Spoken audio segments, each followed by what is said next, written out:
far up, and I'm so tired for a Shabbos day. This will be longer. Yeah. It's very hard. Okay. So first of all, thank you all for coming. And the zchut that we were able to get together on Chanukah. We are, women have a big zchut. It says the Chag of the women. We don't, they're not mentioned so much, but the women are the ones that the miracle happened through them. You girls don't know what happened with the women in Chanukah? Yehudit, right? She killed Heliporni. Is that his name? Helipornus? In English, California. I remember from Rabbi Fischel Schachter's shiurim. So we know that because of that, we eat dairy. I did put out a little dairy. Because in the zchut to her, she gave him dairy foods. She made him tired. And as a result, the victory started because Yehudit. It's a big thing. So b'zchut nashim tzidkaniyot, they say, right? We're going to bring the geula. Right? This is what's going to happen. And this is, it says, when I say the tefillah of, I'm lighting now because my husband's away, so I'm lighting.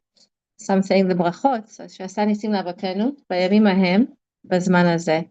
And I'm thinking how it's mamash we're living בימים ההם בזמן הזה. Like we're also fighting, right? Like we have our maccabim, like you said. Your husband's in the Chashmonai unit. Wow, look at that. And Hashem shemor oto be'ezrat Hashem. What's his name? Wow, Hashem yishmor, there's Hashem yafeh.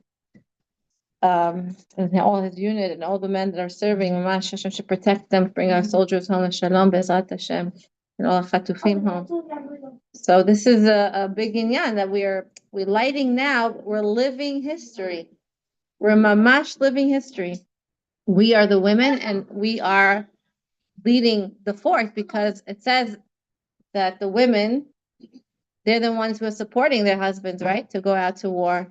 They're the ones, like we have supporting husbands to go to learn. Now we're supporting husbands to go and fight the war for us. And women sacrificing so much. There's so many almanot and yatomim. There was a picture yesterday I saw of a young boy with his mommy by the Chanukah. They must have made them in a certain organization. They must have made them Chanukiyot with their father's picture on it. And the boy just put his head down, and he was just like, it was so heartbreaking. But these women, you hear like Tamar, what's her last name? She's very well known. Tamar, I forgot her last name. She speaks like with such koach, with such strength, even though she lost her husband, she gives chizuk to so many women. And she wrote on the door when people came for the shiva, she wrote on the door, in this house, we're not sad. We don't want you to feel sorry for us. In this house, we're happy. We're moving on. And if you're coming here, like, no tears. She wrote this on the door, like such koach. I can't believe I forgot her last name right now. Levenstein. Tamar Levenstein. They said that the men passed 6 children. Probably, yes, probably. There's a few. Yeah, Tamar Levenstein. She wears like a big kisli rosh, beautiful. Yes. Yeah, mamash. I know. So you see, these are the neshot chayil. Like, chayil is usually like women of valor, but it's really the women who are fighting. They're like have azut the kedusha. They have tremendous koach. And this is the Hana v'shiva banea, also the story in Chanukah for sure, and sacrificed, her children, 7 children, and and herself, right? And we really have to, we have to really pray very, very hard that Bezrat Hashem, we shouldn't have to sacrifice anymore, and HaKadosh Baruch Hu should send us the Geula, Bezrat Hashem. So this is the month of the Geula. This is the month of Chanukah. We have a remez in the Torah when we speak about Hanukkah. What's the remez? 25.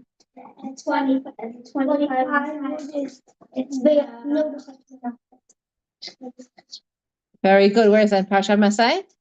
Excellent. And there's another one at the beginning of the Torah. What's the 25th word of the Torah? Oh, very good. So that's a remez, because we know Chanukah that they encamped on the 25th. And this is the koach that we have, that on the 25th day, we're celebrating, right, of Kislev. Kislev happens to be the darkest month. It's a time when there is the least light. It's the darkest month, and we are bringing in this light of Hanukkah is being me'ir to us and to the entire world. I remember when I was a kid, my father brought an electric menorah and he put it next to our little menorah. I'm like, Abba, what are you doing? And he's like, oh, this is going to be more light, because everybody in America, New York especially, have all the Xmas lights, right? So I'm like, Abba, that defeats the purpose. The whole purpose is that a little bit of light shines so much more bright than these electric lights, that they have the flashing lights, right? Because just a little bit of light is megaresh choshech, right? That we are able to really vanquish away the darkness just with a little light. Like on Pesach, we take a candle. So what's that, Sevivon? Chanukah. חמוד. אתה יכול לקחת את הסביבון הגדול? הלחת הזאת, אתה רוצה להביא את זה הביתה? אתה יכול לעשות עם זה ציורים. לא רוצה. So, what was I saying? So this little bit of light, right? It says, Me'at min ha'or doche arbe choshech. And this is the koach that we have on Chanukah, and it's the time of the darkest month, and the darkest time when we have the least daylight, right? The Shabbos is like so early the past couple of weeks, right? And this is what it means, that in this time of darkness, there's tremendous light. Where does this light come from? It's not a regular light, like an electric light. It says the Ora Ganuz, the 36 hours that Adam and Chava merited to be in Gan Eden. These 36 hours is synonymous. We see them the lights of Chanukah, the 36 nerot that we light throughout the entire 8 days of Chanukah, besides the shamash. It's 44. When you buy the candles, it says 44. That's the shamash. So these are the 36 lights. That's why there's an inyan to look into the lights, to look into the candles, to benefit from the Ora Ganuz that's hidden, that's seeped into the light. Now, there's a lot of remazim with regards to light. We also have the shemen. The shemen is synonymous of the neshama. Kiner Hashem nishmat adam. And we know also what's it say? Torah at the beginning. Mitzvah, the Torah. So that's also our whole neshama, our whole being, right? Is Ishmat Adam, is the neshama, is the light. It's a part of us. It's a part of Hashem. When we light the shemen, I heard something beautiful this Shabbat, that the shemen is like the shemen is, we need the shemen, but we need the wick, right? The shemen is the fuel that lights up the wick, right? We need both. You can't have the wick by itself. You can't have the shemen by itself. And so we need both of them. And it's anonymous of this week's parasha when it talks about Yosef, right? Yosef HaTzadik and Yehuda, right? We know that Yehuda was defended and wanted, to protect Yosef. And the whole essence of him, everything that came about, the tshuva that came about from the brothers, that Yosef, that they had to do tshuva for sinat chinam, was in order for Yosef to come to be revealed as the leader of the Jewish people. We know Yosef was the son of Rachel, and also Benjamin. This week was the Gavia. They put the Gavia where? Where did they put the goblet? Inside the Benjamin's bag, Benjamin's sack. So we see that HaKadosh, right, this week's parasha. So the Rav was saying that, I think, if I'm getting it right, that the shemen is Yosef and the wick was Benjamin.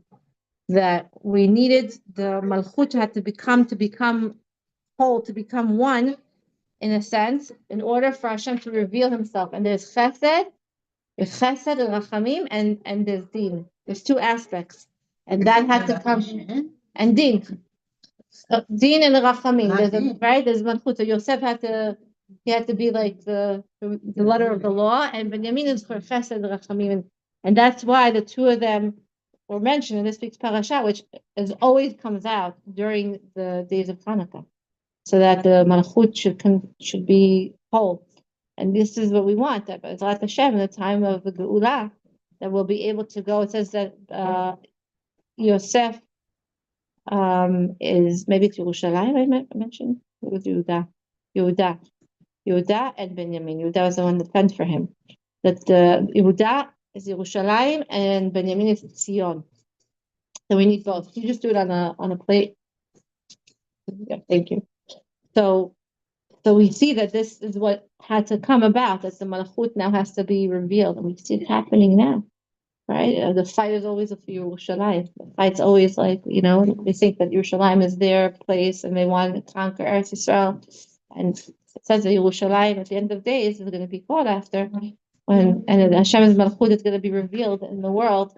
We're going to see it very, very clearly when Hashem will show that there's going to be tremendous protection, as we're seeing, right? That this Shabbat there was 2 azakot, right, and tilim that were thrown towards Yerushalayim, towards here, Yehuda, and the Merkaz, and Baruch Hashem, Hashem protected us.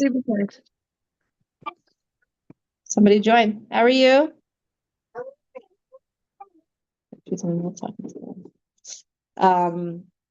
So this is a big thing. Another thing that it mentions with regards to the light that I'm mentioning to you is this concept of the or choser. There's a concept of or choser and or yashar. I'm going to read a little bit here what it talks about, because this is a little deep concept, but it's really beautiful. So we actually learned this from the name of Kislev. The letters of Kislev relates to the sequence of the letters of Hashem's name, the Yud K and the Vav K. And in this month of Kislev, it says every month the letters are arranged in a different format. There's a letter, this month is the letter Vav Yud and Hey Hey. And in the name of Hashem, there are 2 masculine letters that are called Mashpi'im, and 2 feminine letters that are the Mekablim, the receivers. The letters Yud and Vav, the smaller point, and the longer line-shaped letter, are the Mashpia letters. They're the ones that are, the givers. The Yud is the higher Mashpia, and the Vav is the lower Mashpia. The letters Hey, right? The letter Hey is structured in such a way that it's like a receptacle, right? It's able to receive. And the 2 Heys in the name represent a higher Mekabel and a lower Mekabel. When the sequence of the name of Hashem is in its correct manifestation, which is Yud and Hey and a Vav and a Hey, you have the Yud giving the Hey, the Vav giving to the Hey, right? So it's going from the higher Mashpia into the higher Mekabel, the lower, like the father and the mother, right? And the lower Mashpia to the lower Mekabel. And thereby bringing reality from pure spiritual potential to actual manifestation in this world. And in this way, we and the world receive this divine flow that's coming to us, right? It's called the Or Ein Sof. This is the Or Ein Sof, the unlimited potential, the infinite light. And this light must first become revealed in the higher Mashpia, where it's aroused and flows into the higher Mekabel. This is deep concepts, I know. But I'm just going to get to the point. The movement of the Shefa and the Or, the light, is in this case direct from above to below. And this is called the Or Yashar. It's a direct light, a paradigm into which light appears first, and then it travels and flows into the lower reaches, illuminating all possible corners of the darkness. And in this month of Kislev, we have these concepts of the giving letters, right? The Mashpia, demonstrating the sequence in such a way to show us this energy that's being brought into this world. And when the Shefa moves from a lower Mashpia to the higher letter, the pattern of the Or Choser, the reflected light, is in play. And this is the light that's generated, so to speak, that's coming to this world during this month, in a time of when we light the candles. This is why it's so very special that we're lighting the candles, and we're bringing this light into fruition. We're bringing light into the time of the greatest darkness. Now, another beautiful thing And just see. We know that the nisim that occurred to the Jewish people, it wasn't just the nest of the Pach Shemen, right? That was found in the Bet HaMikdash, but we also have the war. First of all, the Pach Shemen was not simple because they found Shemen, but none of them were kosher. What does it mean wasn't kosher? You know what that means? It was very. It wasn't, didn't have the seal. It says that if it's touched by a goy, right, it gets tumah. So the fact that even they found this one pach shemen that wasn't tameh, that itself also was a nest, right? People say, oh, they found one, but even that was a nest, right? Because they were meant tameh everything, right? So, but how did they come to find the pach shemen? Before that, it was the war that they were fighting the war. They won the war. It's one Won thing the to war, go to the war, right. to win the war is a different thing. Exactly. So when we're celebrating, it's not just people think, oh, it's the shemen, but even coming to have the shemen, coming to the Bet HaMikdash, being able to get control and come back. And it wasn't so pashut because a lot of the Jews at the time were not keeping the Torah and mitzvot accordingly. They became mitiyavnim. They became like the Greek people. They started taking on their practices. They started taking on their minhagim, and they acted and they dressed like them. And we see that it was a rare thing, that there were people that were still on the side of Hashem and still wanted to do the will of Hashem. And so these small amount of people, they weren't even soldiers. They weren't armed. They didn't have guns or swords right. They were a family of Kohanim. And the fact that they were able, that's what we say al hanisim, right? When you say the al hanisim, what does it say? Giborim beyad chalashim rabim me'atim. Very good. Giborim beyad chalashim rabim beyad me'atim, right? What, say it again. Zedim beyad oskei toratecha. That the enemies were in the hands of those who did the will of Hashem instead of rabim. And we were me'atim. So how do we win? No. How did he get? So how do we win if we weren't rabim? לא היה לנו מכלי מלחמה. You have, but they didn't have. Who helped them? Who was that? Huh? Hashem. Hashem helped me. Hashem. Eli, right? And that we see, that is really the essence of Chanukah, is the dedication to the service of Hashem, to doing the will of Hashem. That really, what's Choshech? Choshech is darkness. Really, Choshech is the absence of light. You can't really define Choshech. If you didn't have light, you wouldn't know what Choshech is, right? The only way you could define it is the opposite, right? The absence of light is Choshech.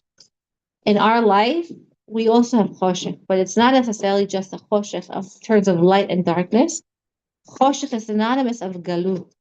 להגיד בבוקר חסדך ואמונתך בלילות. Laila, night, actually just heard Orit Esther Ryder talking about this. Night is representative of Galut, is representative of a time of the darkness, is a time of chisaron be'emunah. It looks like Hashem's not there. It looks like something's happening and it doesn't feel good. It's dark. It's gloomy. It makes us down, right? At nighttime, we don't feel as energetic, right? We're down. And all the more so if something that are happening around us, it makes us have this fear, it makes us have this pachad, and we don't know what's going to be, right? It's like the unknown. And she was talking about the word erev. The word erev has the word arev, could be sweet, right? But erev, she said, could be ayin resh, bet. The ayin resh is awake. But if you turn the letters around, it could be ra, chas v'chalila. But in the midst of the darkness, we have to hold on to something much greater, and that is the koach that we have of Hashem. That Hashem gives us the ability to withstand things, to go through things that maybe seem so dark. It may seem so challenging to us, right? It may look like, I don't understand, how is it going to be light? How am I going to see the good in this? Because we know that we believe in Hashem. And that's what the Chashmonaim represented. The Chashmonaim were a small family, Matim, Chalashim. They didn't have a koach, but they had emunah in Hashem. And this emunah, in the morning, it's easy. We see the light, we see the sun. Oh, it's so beautiful out. But at night, when things are bleak, when things are dark, we have to say, I believe. I believe. You need a napkin? Do you want to pass her a napkin? All right. I know that Hashem is taking care of me. I know that Hashem wants the good for me. And that is the koach that we have as Jews, to hold on to the tikva, to that kav, to hold on to the emunah. And the fact that what do we say? After we light candles, we say, Mizmor Shir Chanukah Bayis. They were able to rededicate the Bet HaMikdash. And the fact that they won the war and came and said, Mi kamocha ba'elim Hashem, their whole service was to serve Hashem. And as I say it, I think about the Chayalim. And now the Chayalim, how they're singing, right? And they're rejoicing. They're lighting candles in the midst of Lebanon, in the midst of Syria. They're lighting candles, like, am I closing the window? It's like cold. Why am I feeling cold? I know why. Thank you. And in the darkness, right? They're lighting candles. I saw a picture. There was a staircase. They're probably hiding in a house. And in every staircase, there was a menorah. That's how they lit their menorot. And Where? in Lebanon. So, yeah, it's incredible. And you want to close the door? Thank you. So, what was I saying? So here we see in the darkness, right? They still want to light candles because that is the pintaligid. That is the neshama. The shemen is the nasham. Nasham Hashem. The breath of life that Hashem puts in us, that we have emunah b'Hashem. And we hold on to that. And that's what they were saying. Mila Hashem elai. Right? Whoever's for Hashem, because in dedication, in wanting to do the service of Kadosh Baruch Hu, to do the will of Hashem. That's what the Chayalim are doing now. They're singing Ani Mamin. When they do training, I noticed, even Chayalim that are not religious, they say a tikva, and right after, what do they sing? Ani Mamin. It's like, when in history was there such a thing? And they blow the shofar, and they say Kabbalat Ol Malchut Shamayim before they go out, and they say Tehillim, and they say Tefillah, the Tefillah for the Chayalim, the protection of the Chayalim. It's incredible. It's incredible. And we see the Ratzon. It's going to make a little noise now, so we do it after, okay? Thank you. Shirley brought up some toys for him. I'm sorry. So this is the dedication and the emunah that they have. That's what's giving them the koach, the fuel to be able to continue. And that is the koach of Chanukah. And that's why we call it Chanukah HaMizbeach, right? They came and they rededicated the Mizbeach. They brought it back. What? They made a new Mizbeach. They brought back the avodah in the Bet HaMikdash. And that is also a nest, that they were able to have enough oil to last them until they found more oil. They were able to light the menorah. They were able to rededicate, to clean up the whole Bet HaMikdash, right? There was tremendous tum'ah.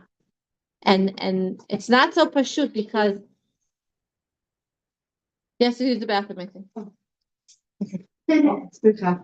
So this is the koach that we have. Oh, so I was saying that this is also the what we were saying is the Bet HaMikdash was dedicated, and that the Kohen Gadol, the seal of the Kohen Gadol, that was the whole thing, that they found the seal of the Kohen Gadol on the Pach Shemen, right? This is not Stam. And what does that symbolize to us? That symbolizes, again, the Malchut. That symbolizes that they cared about. They cared about what's important, the Tahara, the Kedusha. Not everybody was living this way at that time. And so the fact that these are the people that brought back the light, so to speak, into the time of darkness for the Jewish people, it was not pashut. Unfortunately, not everybody was still keeping things. Even afterwards, I think the Chashmonaim family did not continue, B'derech. And in this time period was very, very crucial for the Jewish people to be able to continue to have the Bet HaMikdash in its glory. And so it's tremendous. Some of these. Some of them, yeah, some of them. Not all of them, but some of them, For yeah. 100 years, they still were kings. Yeah.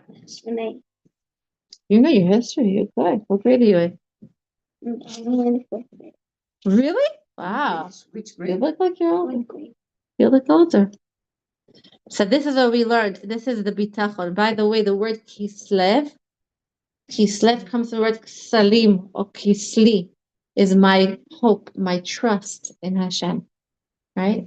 This is the koach this month of being able to have this emunah, this bitachon in Hashem, like the Kohanim, his family of Kohanim, the Chashmonaim, did during the time of the Beit HaMikdash, that they trusted in Hashem, and they were able to put together a makeshift menorah and find some kosher oil and rekindle it, and still, have hope that there's going to be more oil. We're going to be able to rededicate the Beit HaMikdash. They didn't give up so easily. And so we see tremendous koach from the people that at that time period.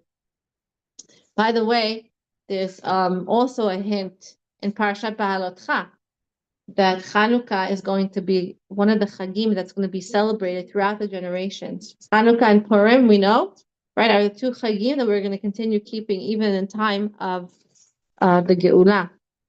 And here we see that there's a remez in the Torah where in Parashat Ba'alotcha, when it says about Aharon, that Aharon didn't get to bring a present. We're reading now the Nesiim, right? Every day we read in the Torah the presents that the Nesiim brought for the Mishkan. And Aharon did not have the zchut of bringing anything because already the Nesiim brought everything. And Hashem said, don't worry, right? I'm going to give you an opportunity to have something much greater. And you're going to be able, Ba'alotcha et hanerot, to light the nerot of the Beit HaMikdash, ledorei dorot, right? El mul pnei menorah, you'll be able to go in front of the menorah. And there we see that in the Mefarshim, it explains that the family of the Chashmonaim come from Aaron HaKohen. He was the one, what? They're Kohanim. He was the one that it says there as a remez that for generations they'll be able to light this menorah, even though it's only Kohen Gadol, we know, lights the menorah in the Beit HaMikdash. But this was a means at the time of Chashmonaim that they're going to come and rededicate the Beit HaMikdash and relight the menorah. So this was already a remez in the Torah, and he said what is going to happen in the time of the darkest time of the Jewish people, when it doesn't look like there's hope. Because what did they want to take away from us? We know they want to take away from us Brit Milah.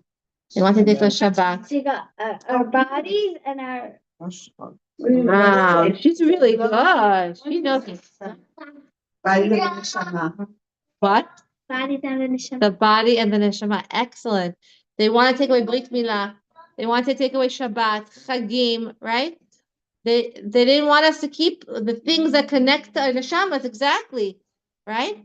And so this was actually a fight of our neshama. Purim was a fight of our body. They wanted to destroy us. Hanukkah. That's right. Hanukkah is both, but really Hanukkah is really the neshama.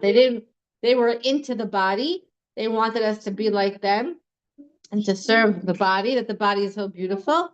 But we know that we can't just have the goof without the neshama. We can't extricate chas v'shalom the neshama away from the goof, that they're connected.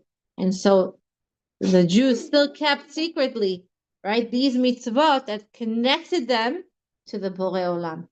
And that is the koach. They didn't take away tefillin.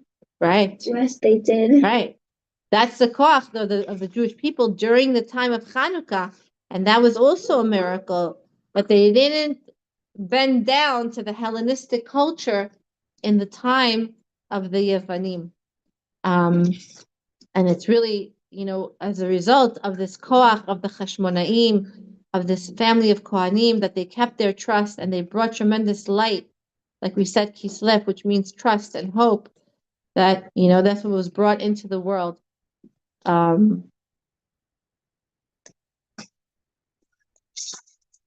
so much stuff to say.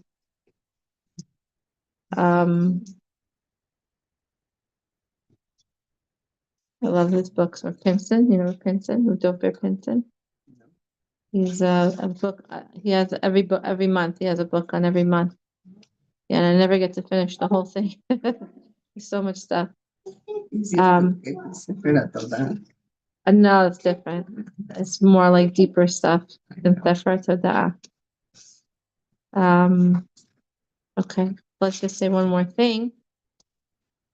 Here he talks about fire versus light. That we light what that represents. Let's see what he says here. That we know that they only found one jug of oil with the seal, we said, of the Kohen Gadol.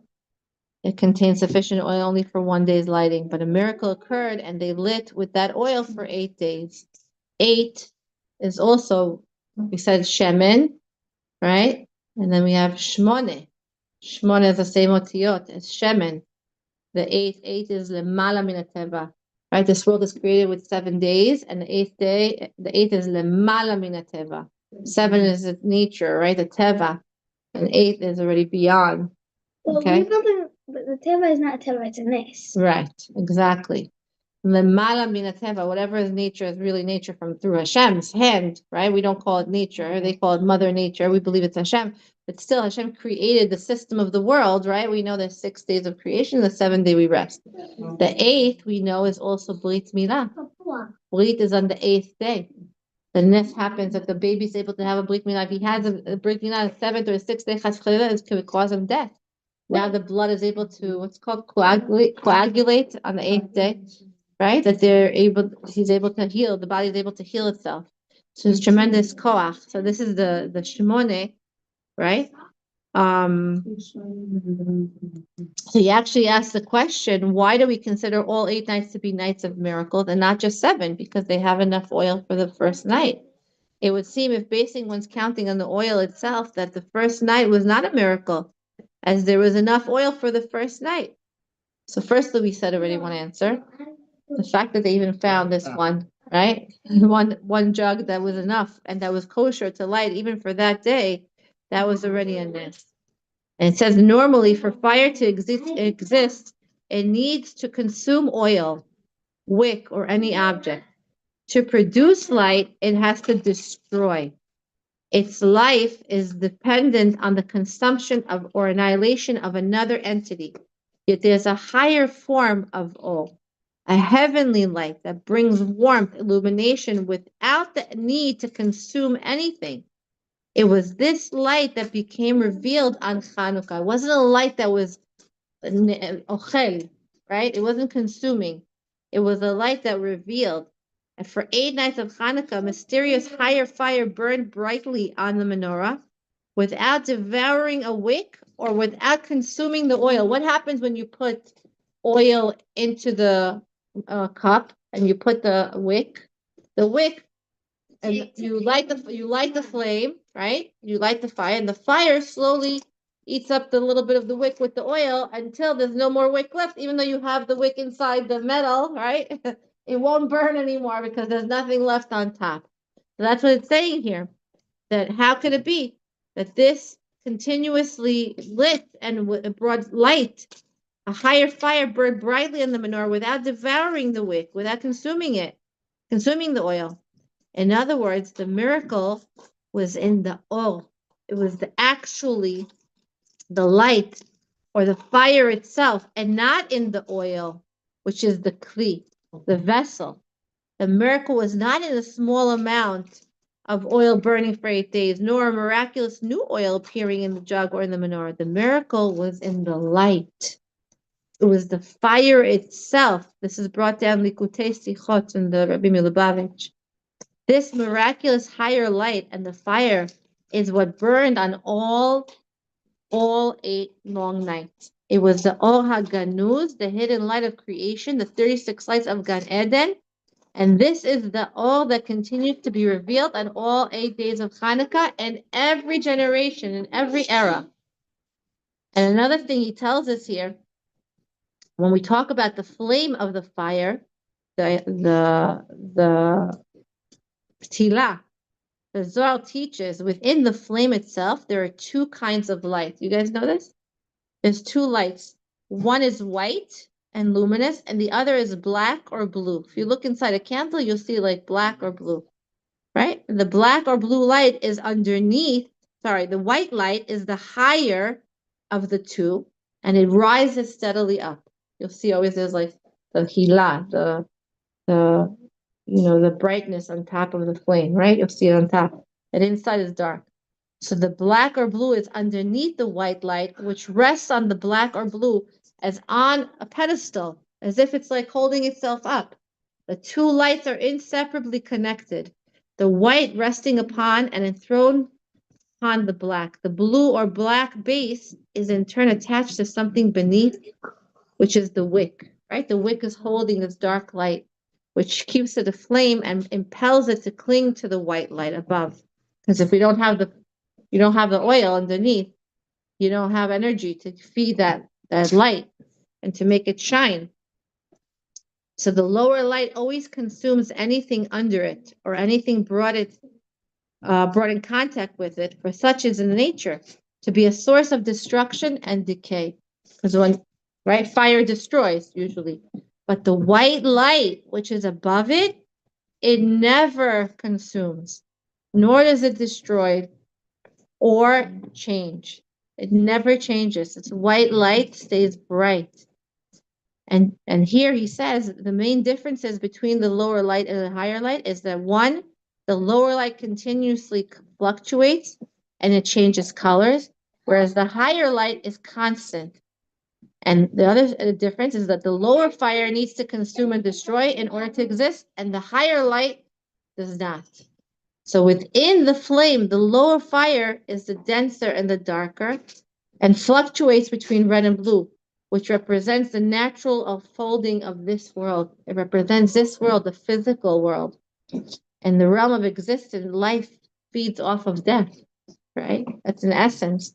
Organisms live by consuming and destroying other organisms, right? How do lions, exist? They have to eat other animals, right? Every animal has to eat something else, so it has to destroy in order for it to live. He says, in this way, among others, everything is continually fluctuating and changing in appearance and form. After a living body has served its purpose, it gradually rejoins the earth and becomes the soil upon which life grows. Mineral becomes plant, plant becomes animal, animal becomes human, and human eventually returns to the minerals of the earth.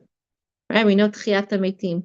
In order for physical fire to exist, it must destroy its fuel, as all physical organisms must kill other organisms in order to live. And this is the lower element within the flame. So what are we saying? So this is really the Ora Ganuz that we're talking about. It's reflected in the higher fire of the flame, and it flows freely, clearly, without changing colors, without destroying or consuming.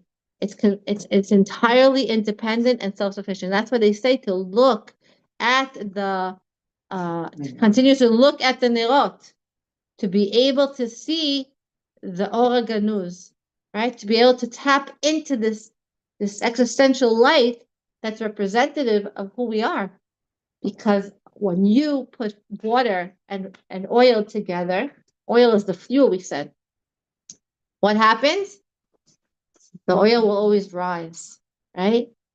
The oil will always rise. When we crush the olives are very good fruit, right? A beautiful, delicious fruit. But the best part of it is the oil, and you have to crush it to be able to get the oil. This is the Jewish people. Sometimes we need to be crushed to bring out the best in us, right? Hashem needs to sometimes press on us, right? You have to press on us to be able to bring the good kind out of us, right? And the challenges that we go through. And so we are the oil. Am Yisrael is the oil. We need to rise above. We need to elevate ourselves. And that's the Ora Ganuz. That's the light that's hidden inside the menorah. That when we light the menorah, we are representative of this light. We are an Or LaGoyim. We are a light unto the nations. And we should never, ever be brought down by their culture, by what they believe, by what they tell us, by their philosophies, by Mother Nature, right? They think that nature has the power to destroy or we believe, Mother Nature says that the Jewish people, the people are going to be non-existent after a certain amount of years, and blah, blah, blah, blah. We don't believe in statistics, in Mother Nature. We believe in Hashem. And we have this koach of this Ora Ganus to be able to elevate us higher than any other nation. If we see all the years, all those big empires, the Roman Empire and Alexander the Great, and all these people that said they're going to take over the world, Antiochus, right? And look, where are they today? Who are the Not Greeks? here. We know where the Greeks are. Okay, they live in Greece. That's it. And who's here? Who did the whole world look in the news and look and see what's going on with them, what's happening? Who's the one that's looked at the most as a minority of a minority, right? Like who? The Jewish people. Everyone has an opinion. Because everyone has an opinion about us. The Or Haganus. We are this light. It looks like it's dark. It looks like we're being consumed, chas v'shalom. But Hashem says, Am Yisrael Chai. When you look at the candles, that's the chiyut, that energy force, that's the chiyut of the Jewish people, that we will survive. The greatest nikama to the Rasha Yimach Shemo in Germany is that now they're lighting a menorah in the middle of Berlin, right? That now the Jewish people are crossing, the place where the arch is, right? Titus, and the arch where, to the camps that was built to destroy the Jewish people, that we can walk through there. There was actually a man that somebody put on tefillin on him right by the entrance to the camps, the concentration camps in Auschwitz. And we put on tefillin. I was like, that is the biggest nekama, right? To Yimach Shemo, all those Rishaim that try to destroy us, that we are victorious, that they're not here, and we are still here. And what are we here to say? Am Yisrael Chai, and we love Hashem, we believe in Hashem, and we're going to have Od Yoter Tov, Ve'od Yoter Tov, Bezrat Hashem, only brachot and shefa to Am Yisrael, because we hold on to that kav. The kav is that wick, right? That tila, that even though it gets burned, there's still a little bit left, right? It's just the oil that's being consumed, but that there's still light. There's still this Or Ganuz. It's not a physical light. It's not a light that's going to get extinguished. That's what we have to believe.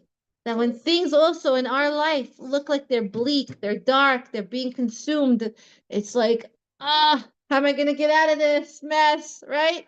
When is this going to end? It's so difficult, so challenging. I feel so little. I feel so small. I feel like Hashem doesn't look at me. Who am I? What am I doing here? What does Hashem want from me? Lama, right? Not lama. It's lema. I have a purpose. It's for what? For what? To do the will of Hashem. To be able to shine my light. Hashem presses us like the olives to bring out the best, to bring out the oil, to bring out the light, to shine, and to be able to reveal His glory, to be marbek vot shamayim in this world. This is our essence. This is a Jew, right? All the people are in America. I hear people say, every day you guys have sirens. What's going on? Why are these soldiers singing and dancing? What's going on? You lost already so many. Look what's going on. Look what happened October 7th. How can they be? This is the Jewish people. We are victorious because we have the emunah. We live not in the gola, we live with geula. When we bring the aleph into the gola, into the exile, we bring the aleph of emunah. We bring that aleph of Anochi Hashem. We bring Hashem into our being, into our essence. We believe in Hashem. And nobody can ever take that away from us.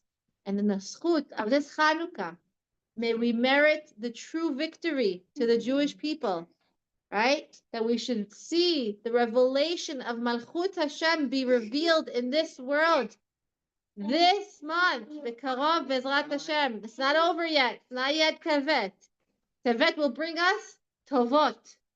Tevet is going to be Tovot. It's going to be tremendous goodness that's going to come, Bezrat Hashem, as a result of the miracles that we witness here in Chanukah, and we should merit the Binyan Bet HaMikdash, Mashiach Tikenu, Bechesed Berachamim, Bekarov Mamash, Be'ira Be'amenu. Amen.